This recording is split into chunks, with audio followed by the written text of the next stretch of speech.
Paripurna DPR RI pada 1 September lalu sudah mengesahkan RUU Mahkamah Konstitusi.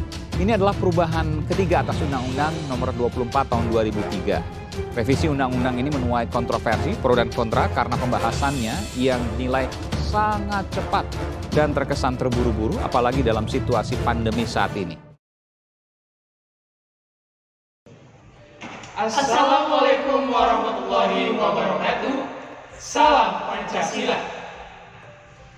Dewan juri yang kami hormati serta para insan yuris, perkenalkan, kami dari tim Universitas Hasanuddin yang pada hari ini akan berdiri pada posisi kontrak terhadap mosi perdebatan kita pada hari ini, yakni pengesahan rancangan Undang-Undang Mahkamah Konstitusi. Saya Ali Mustafa selaku pembicara pertama yang akan memproyeksikan mosi perdebatan kita pada hari ini dari ranah filosofi Groundslah Pancasila. Saya, Adinda Nurul Aulia Maksud, selaku pembicara kedua akan menegaskan argumentasi dari segi yuridis normatif. Saya, Andi Muhammad Iqbal Rahman, yang akan mengoptik mosi perdebatan hari ini pada ranah sosiologis empiris. Jika hukum positif tidak adil dan gagal untuk melindungi kepentingan rakyat, maka undang-undang seperti ini adalah cacat secara hukum dan tidak memiliki sifat hukum. Sebab hukum itu pada prinsipnya ada untuk menegakkan keadilan. Gustav Reppert dalam bukunya Reh Filosofi. Dewan juri yang kami hormati, sebelum memasuki bangunan argumentasi yang telah kami susun pada hari ini, izinkanlah kami terlebih dahulu untuk mendudukkan latar belakang lahirnya mosi perdebatan kita pada hari ini. Termaktub dalam pasal 1 ayat 3 Undang-Undang Dasar Negara Republik Indonesia tahun 1945 menyatakan bahwa negara Indonesia adalah negara hukum. Dalam suatu negara yang berdasarkan atas hukum, konsepsi independensi dan imparsialitas peradilan dipandang sebagai konsepsi yang fundamental sehingga dianggap sebagai salah satu unsur utama dari konstitusi dan merupakan jiwa dari konstitusi itu sendiri. Mahkamah Konstitusi sebagai salah satu kekuasaan kehakiman yang dibentuk sebagai lembaga the guardian of the Constitution and the interpreter of the Constitution yang bersifat merdeka dan imparsial dalam menjalankan tugasnya, mempunyai peranan yang sangat penting guna menegakkan supremasi konstitusi yang berkeadilan dan untuk menjalankan prinsip negara hukum sesuai dengan kewenangan-kewenangannya sebagaimana diatur di dalam pasal 24C ayat 1 dan 2 Undang-Undang Dasar Negara Republik Indonesia tahun 1945 yang kemudian dijabarkan lebih lanjut dalam Undang-Undang Nomor 24 tahun 2003 Junto Undang-Undang Nomor 8 tahun 2011 tentang perubahan atas Undang-Undang Nomor 24 tahun 2003 tentang Mahkamah Konstitusi. Seiring dengan perkembangan kebutuhan hukum masyarakat dan kehidupan ketatanegaraan yang dewasa ini semakin kompleks, maka hadirlah rancangan Undang-Undang Mahkamah Konstitusi yang mengatur tentang perubahan ketiga dari Undang-Undang Nomor 24 tahun 2003 tentang Mahkamah Konstitusi. Akan tetapi Dewan Juri sekalian, ketentuan yang diatur di dalam rancangan Undang-Undang Mahkamah Konstitusi ini sejatinya tidak menjawab kebutuhan hukum dalam kehidupan ketatanegaraan saat ini, khususnya yang berkenaan dengan Mahkamah Konstitusi. Maka dari itu, kami dengan ini secara tegas menyatakan bahwa kami tidak setuju dan menolak mosi perdebatan kita pada hari ini. Ketidaksetujuan kami tersebut dilandasi oleh beberapa poin argumentasi utama, yakni yang pertama, salah satu ketentuan dalam rancangan Undang-Undang Mahkamah Konstitusi, yakni pada pasal 27A ayat 2, mengubah susunan keanggotaan Majelis Kehormatan Mahkamah Konstitusi dengan menghapuskan unsur Dewan Perwakilan Rakyat dan Mahkamah Agung, yang mana Dewan Perwakilan Rakyat merupakan representasi dari masyarakat sebagai pemegang kedaulatan tertinggi. Hal ini tentunya bertentangan dengan nilai-nilai perwakilan rakyat yang terkandung dalam sila keempat Pancasila, yakni kerakyatan yang dipimpin oleh hikmat kebijaksanaan dalam permusyawaratan perwakilan. Kemudian, terkait pembentukan rancangan Undang-Undang Mahkamah Konstitusi ini, sejatinya tidak sesuai dengan asas keterbukaan dan asas kejelasan tujuan, sebagai asas yang harus dipenuhi dalam pembentukan peraturan perundang-undangan yang baik sebagaimana diatur dalam Undang-Undang Nomor 12 Tahun 2011 junto Undang-Undang Nomor 15 Tahun 2019 tentang pembentukan peraturan perundang-undangan, sehingga rancangan undang-undang ini sejatinya cacat dari sisi formil.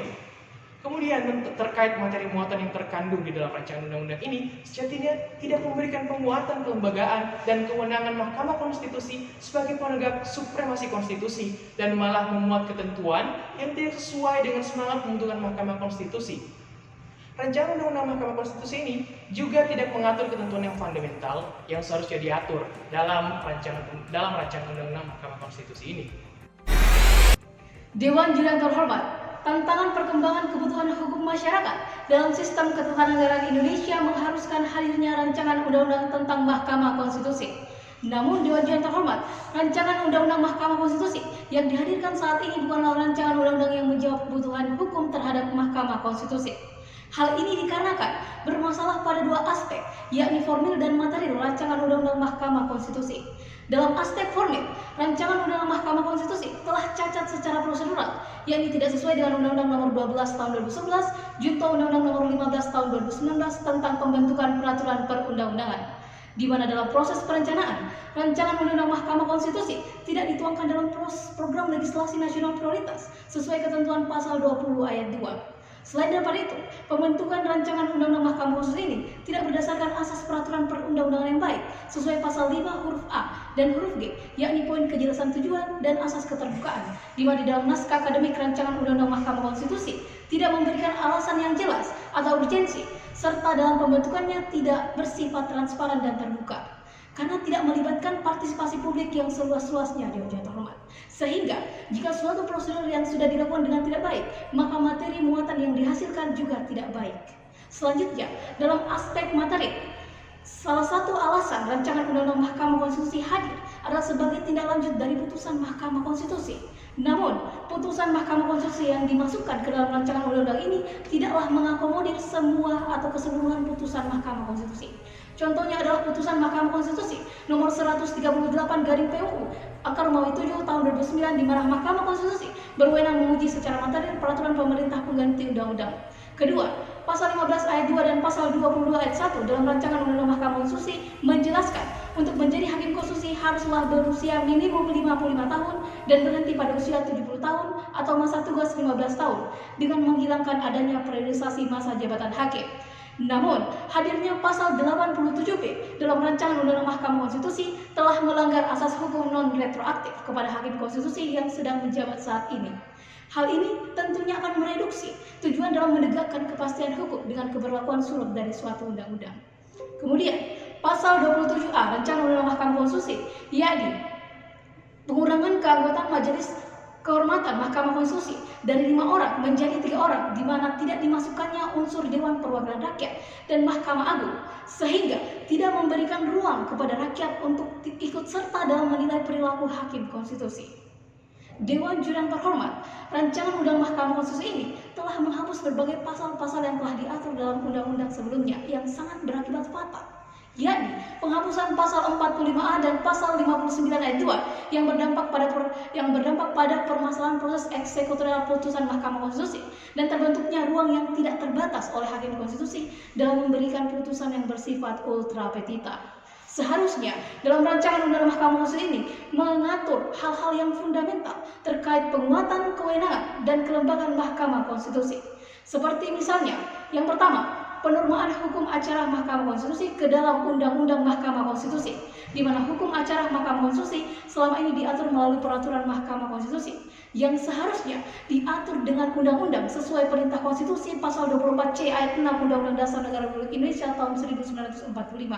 Yang kedua, membentuk unit internal khusus analisis dan pengawasan eksekusi putusan hakim konstitusi dan mengatur proses rekrutmen hakim konstitusi dengan menambahkan syarat tidak pernah menjadi anggota atau pengurus partai politik selama 7 tahun sebelum menjabat sebagai hakim konstitusi.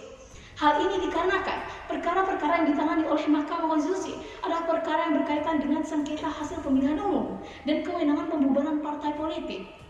Oleh karena itu, berdasarkan aspek formil, aspek materi atau materi muatan dan akibat hukum yang telah kami jelaskan, oleh karena itu kami menegaskan ketidaksetujuan kami terkait adanya pengesahan rancangan Undang-Undang Mahkamah Konstitusi.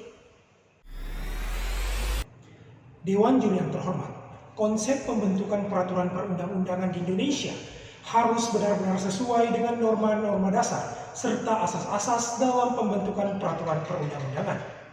Dalam menyusun peraturan perundang-undangan yang baik, menurut I.C. van der Vlies dan Andi Hamid S. At-Tamimi dibagi menjadi dua klasifikasi, yaitu asas formal dan asas material. Asas formal yang tidak terpenuhi dalam rancangan Undang-Undang Mahkamah Konstitusi ini, yaitu asas tujuan yang jelas, asas perlunya pengaturan, dan asas keterbukaan. Di dalam naskah akademik rancangan undang-undang ini, sama sekali tidak memberikan kita penjelasan yang konkret mengapa dan hal apa yang sejatinya mendesak rancangan undang-undang ini untuk dibahas hanya dalam waktu 7 hari kerja dengan proses pembahasan yang dilakukan dengan sangat cepat, tertutup, dan tidak partisipatif. Maka dari itu, rancangan undang-undang ini pun kami nyatakan cacat formil dan sama sekali tidak mendesak mengingat kondisi Indonesia saat ini yang sedang menghadapi pandemi COVID-19. Namun, lebih disayangkan lagi di balik wajahnya yang cacat formil ini pun, poin-poin perubahan dalam rancangan undang-undang ini ternyata hanya membahas tentang masa jabatan hakim konstitusi, bukan mengarah kepada kepentingan kelembagaan. Sedangkan yang sangat penting untuk dibahas saat ini adalah isu mengenai perluasan kewenangan Mahkamah Konstitusi untuk membentuk pengaduan dan pertanyaan konstitusional serta isu pengaturan hukum acara Mahkamah Konstitusi secara komprehensif. Imam Ansori Saleh dalam bukunya Konsep Pengawasan Kehakiman pada halaman 121-122 menjelaskan bahwa kemerdekaan, kebebasan atau kemandirian kekuasaan kehakiman merupakan syarat mutlak dan sangat fundamental bagi negara yang berlandaskan pada sistem negara hukum dan sistem negara demokrasi. Apabila kekuasaan kehakiman dalam suatu negara telah berada di bawah pengaruh kekuasaan lainnya, maka dapat dipastikan bahwa negara tersebut tidak menjunjung tinggi prinsip-prinsip negara hukum dan demokrasi.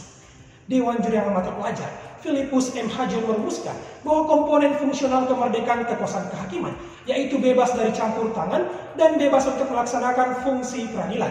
Secara umum dapat dikatakan, dua prinsip yang terkandung dalam kekuasaan kehakiman yang dipandang sangat pokok dalam sistem peradilan, yaitu prinsip independensi, kekuasaan kehakiman, dan prinsip imparsialitas kekuasaan kehakiman.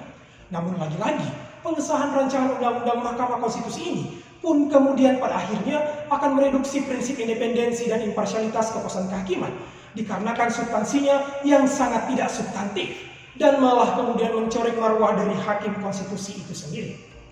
Berbicara mengenai kekuasaan kehakiman, marilah kemudian kita membahas bentuk independensi kehakiman yang dibagi ke dalam 4 bagian oleh Franken, pakar hukum dari Belanda. Salah satu bagiannya yaitu independensi konstitusional yang dihubungkan dengan doktrin trias politika dengan sistem pembagian kekuasaan menurut Montesquieu, di mana kekuasaan negara terbagi atas 3 macam, yaitu eksekutif, legislatif, dan yudikatif.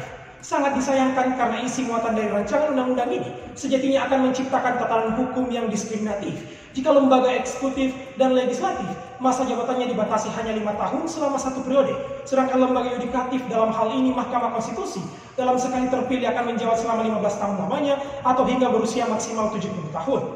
Penitik beratan pada masa jabatan hakim konstitusi semata di dalam rancangan undang-undang ini pun sejatinya akan membuka peluang terjadinya abuse of power di Mahkamah Konstitusi.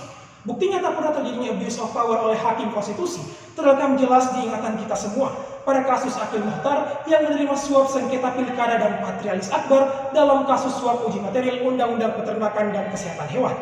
Lantas, untuk mencegah peluang terulang kembalinya abuse of power di Mahkamah Konstitusi, maka sudah sangatlah tepat untuk menolak mosi perdebatan ini. Selain Dewan Etik Mahkamah Konstitusi, salah satu hal fundamental yang seharusnya ada untuk mencegah abuse of power tersebut, namun tidak dimasukkan di dalam rancangan Undang-Undang Mahkamah Konstitusi ini, adalah bagaimana cara menguatkan kewenangan dari Mahkamah Konstitusi itu sendiri, yaitu dengan membentuk unit internal khusus analisis dan pengawasan eksekusi putusan hakim konstitusi, seperti halnya unit khusus yang ada di negara Azerbaijan, Kyrgyzstan, dan Uzbekistan. Terkait dengan segala bentuk penolakan kami terhadap pengesahan rancangan Undang-Undang Mahkamah Konstitusi ini, maka lahirlah satu solusi dari kami untuk kemudian melakukan pengujian formil Undang-Undang Nomor 7 Tahun 2020 tentang perubahan ketiga atas Undang-Undang Nomor 24 Tahun 2003 tentang Mahkamah Konstitusi yang memuat sangat banyak kekeliruan di dalam proses pembentukannya, agar kemudian dibatalkan pengesahannya karena tidak sejalan dengan semangat konstitusi itu sendiri. Sehingga berdasarkan argumentasi inilah kami tetap bangga untuk menolak mosi perdebatan kali ini. Sekian dan terima kasih. Lawan bicara adalah kawan terbaik kami dalam berpikir. Salam konstitusi.